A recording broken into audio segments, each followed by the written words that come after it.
بالله من الشيطان الرجيم بسم الله الرحمن الرحيم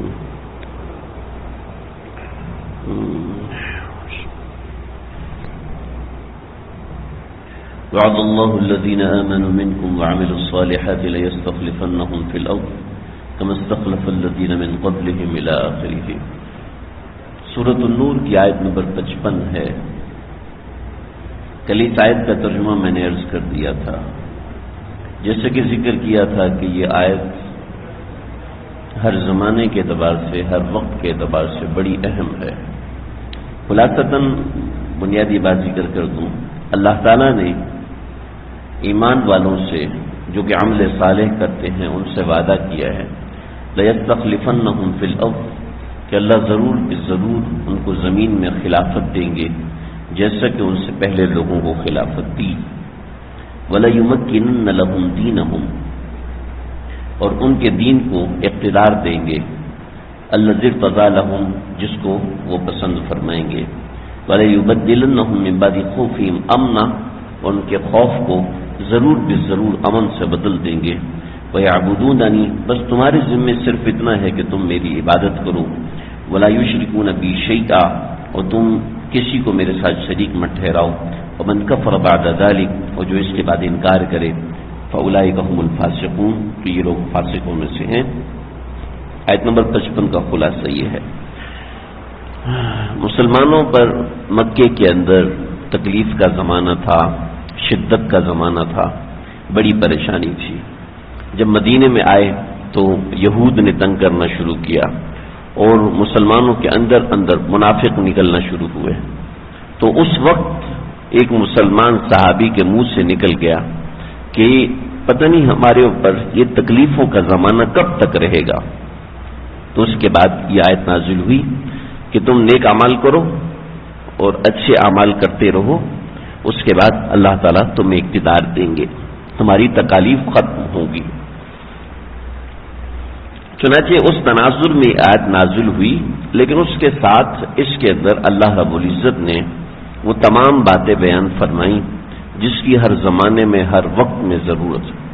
نبی اکرم صلی اللہ علیہ وسلم کا ایک ارشاد ہے، آپ علیہ الصلوۃ والسلام نے فرمایا کہ مسلم امہ کے اوپر یہ 4-5 قسم کے دور گزریں گے. پہلا دور میری نبوت کا، جب تک میری نبوت تمہارے اندر موجود رہے گی اس وقت تک خیر رہے گی، اور اللہ جب تک چاہیں گے اس کو باقی رکھیں گے، اور جب اس کو چاہیں گے اس کو اٹھا لیں گے. اذا شاء ان يرفع جب اللہ چاہیں گے تو اس کو اٹھا لیں گے. پھر ثم تکون لکم خلافہ پھر تمہارے اندر خلافت کا ایک زمانہ رہے گا، اور خلافت کا زمانہ اس وقت تک رہے گا جب تک اللہ تعالیٰ اس خلافت کے زمانے کو چاہیں گے. چنانچہ سیدنا ابو بکر صدیق، حضرت عمر فاروق، حضرت عثمان غنی، حضرت علی مرتضیٰ، حضرت حسن بن علی، حضرت معاویہ، ان سے پہلے حضرت حسن سے پہلے جو 4 صحابہ ہیں خلفائے راشدین ہیں، تو یہ خلافت کا زمانہ گزرا ہے. خلافت کے زمانے کے کچھ عرصے کے بعد آپ صلی اللہ علیہ وسلم نے فرمایا ثم تکون لکم پھر تمہارے لیے ایسا ہوگا ملکن ضعنا ایک حکومت ہوگی جو کہ جبری حکومت ہوگی، جو تمہارے اوپر جبر کر کے تمہارے اوپر حکومت کرے گی. چنانچہ خلافت بنو امیہ، خلافت بنو عباس، پھر اس کے بعد خلافت عثمانیہ، اس میں بھی ایسے بہت سے معاملات رہے، اور یہ خلافت عثمانیہ 1923 میں آ کے ٹوٹی. پھر اس کے بعد آپ نے فرمایا کہ ثم تکون لکم ملکن جبریۃ پھر تمہارے اوپر ایسی حکومت آئے گی جو کہ تمہیں غلام بنا کے رکھے گی. چنانچہ 1923 کے بعد جب خلافت عثمانیہ ٹوٹ گئی تو آپ سب جانتے ہیں کہ انگریز نے کس طریقے سے مسلمانوں کو پورے عرب امارت اسلامیہ اس سب کو قبضے میں لیا، اور کس طریقے سے پھر پاکستان بنا. لیکن پاکستان بننے کے بعد بھی آپ حضرات جانتے ہیں، ہم جانتے ہیں کہ یہاں جو حکومت ہے وہ ہماری حکومت، مسلمانوں اسلام کی حکومت نہیں ہے. آپ جانتے ہیں اور آپ دیکھتے ہیں ان سب چیزوں کو کہ ابھی بھی ہمارے مزاج میں دشمن کی غلامی ہے ہمارے لباس میں، ہمارے کردار میں، ہمارے معاملات میں، ہماری تعلیمات میں، ہماری تعلیم میں، ایجوکیشن سسٹم کے اندر سب جگہ پر دشمن کی غلامی ہے، کفر کی غلامی ہے. ہماری شادی بیاہ کو دیکھ لیں اور ہماری میتوں کو دیکھ لیں، ہمارے جنازوں کو دیکھ لیں اور ہماری خوشی کی تقریبات کو دیکھ لیں، ان سب کے اندر ہمارے مزاج کے اندر غلامی موجود ہے. غلامی ہے ہمارے میں، چاہے ہم ہندوستان کے مسلمان، پاکستان کے مسلمان، سعودی عرب کے مسلمان، ترکی کے مسلمان، سب کے مزاج میں غلامی ہے، انگریز کی غلامی ہے، کفر کی غلامی ہے. یا آپ نے فرمایا کہ ابھی یعنی دشمن نے ہمارے اوپر سے تسلط ختم کر دیا، لیکن ذہنی طور پر ہم غلام ہیں. ذہنی طور پر ہمارے اندر بیٹھے ہوئے بہت سے لوگ کہتے ہیں جی ہم تو مسلمان ہیں. کیوں؟ کیونکہ ہمارا دل کہتا ہے ہم مسلمان ہیں. باقی اب بلے سے ہم بتوں کے سامنے سجدہ کریں، بلے سے ہم یعنی ذہنی غلامی آج تک کفر کی ہمارے اوپر مسلط ہے اور مسلسل مسلط ہوتی جا رہی ہے، مسلسل مسلط کی جا رہی ہے اور وقت کے ساتھ ساتھ یہ بڑھتی جا رہی ہے. سوشل میڈیا کے ذریعے سے ٹویٹر اٹھا کے دیکھ لیں تو وہاں پر تو طوفان مچا ہوتا ہے کہ ہر ایک کو آزادی ہے بولنے کی، ہر ایک کے نظریات سامنے آتے ہیں تو پتہ چلتا ہے کہ ہمارے اندر کتنے کتنے بڑے گٹر ہیں جو کھلے ہوئے ہیں کہ ظاہر میں مسلمان ہے لیکن اندر کفر کی ایسی غلامی ہے کہ الامان والحفیظ. اللہ ہماری حفاظت فرمائے. ہمارے بچوں سے ذرا پوچھ لیں ہمارا قومی لباس کیا ہے، ان کو قومی لباس کے بارے میں ہماری قرآن قومی کتاب کے بارے میں کوئی ایسی تعلیمات نہیں دی جاتی. سرکاری طور پر وہ ذہنی طور پر ہمیں غلام بنایا جا رہا ہے. برحال اللہ ہماری مسلم امت کی حفاظت فرمائے. اس کے بعد آپ صلی اللہ علیہ وسلم ثم تکون لکم خلافہ، پھر اس کے بعد آپ نے فرمایا ایک وقت آئے گا پھر تمہارے اوپر خلافت آئے گی، اعلی منہج نبوہ، نبوت کی منہج کے مطابق خلافت آئے گی. تو آپ صلی اللہ علیہ وسلم نے اس کی ترتیب اس صحابی سے پوچھا اس کے بعد کیا فرمایا؟ ثم سکتا، پھر آپ خاموش ہو گئے، مزید آپ نے کوئی بات ارشاد نہیں فرمائی. تو اللہ رب العزت نے کما استخلف الذین من قبلکم، ان سے پہلے لوگوں کو اللہ نے خلافت دی تھی. اگر شروع سے دیکھنا شروع کریں تو حضرت داؤد علیہ السلام، حضرت سلیمان علیہ السلام، پھر بنو اسرائیل، اللہ رب العزت نے ان کو ہزاروں برس کی حکومت دی. پھر اس کے بعد نبی اکرم صلی اللہ علیہ وسلم تشریف لائے، آپ کی کڑی محنت، پھر صحابہ کرام کی محنت، اس طریقے سے مسلمانوں کے اندر خلافت رہی اور آہستہ آہستہ وہ جاتی رہی. جب چنگیز خان اس نے مسلمانوں پہ حملہ کیا ہے تو اس وقت مسلمانوں کے اندر آپس میں مقابلے میچ ہو رہے تھے، آپس میں مقابلے بازی ہو رہی تھی. کہیں ایسا نہیں تھا کہ کوئی دینی شعار کو اونچا اٹھایا جائے. تو چنگیز خان نے جب مسلمانوں پر بغداد پہ حملہ کیا ہے تو صوفیاء جو بزرگ تھے انہوں نے دیکھا کہ صاحب کشف حضرات کہ جن کے سامنے غیب کے پردے کھل جاتے ہیں وہ بتاتے ہیں کہ جب چنگیز خان کا لشکر اس کی کچھ چھوٹی سی بات سمجھ لیں.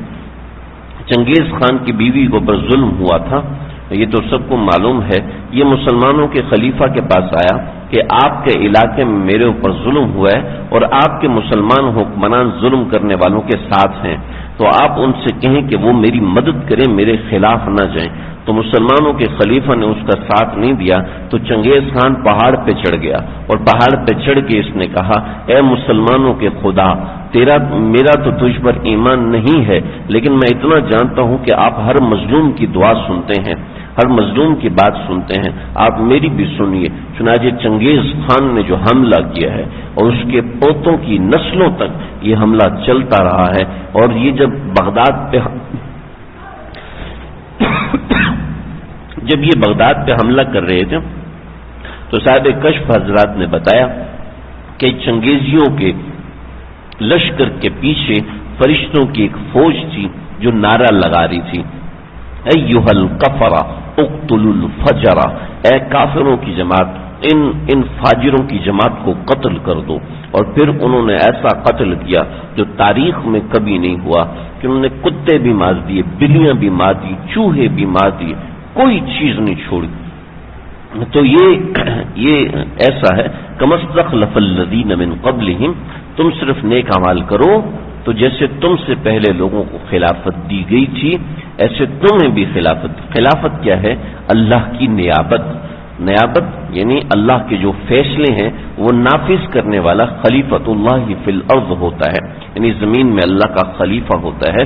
تو جو شخص تقوی سے رہے گا اللہ اس کو خلافت تو دیں گے، پھر اللہ ان میں سے کسی کو حکمرانی وَلَا يُمَكِّنَنَّ لَهُمْ دِينَهُمُ الَّذِي ارْتَضَىٰ لَهُمْ، کہ تم میں سے جس کو چاہیں گے اللہ حکمرانی بھی عطا فرما دیں گے۔ ہم یہ سمجھتے ہیں کہ حکمرانی اسی کو ملے گی جو کافروں کے جوتے چاٹے گا، جو دشمنوں کے جوتے نہیں وَلَيُبَدِّلَنَّهُم مِّن بَعْدِ خَوْفِهِمْ أَمْنًا، اور جو تم دشمن سے ڈر رہے ہو یہ ڈرنے کی ضرورت نہیں ہے، اللہ اس کو امن سے بدل دیں گے۔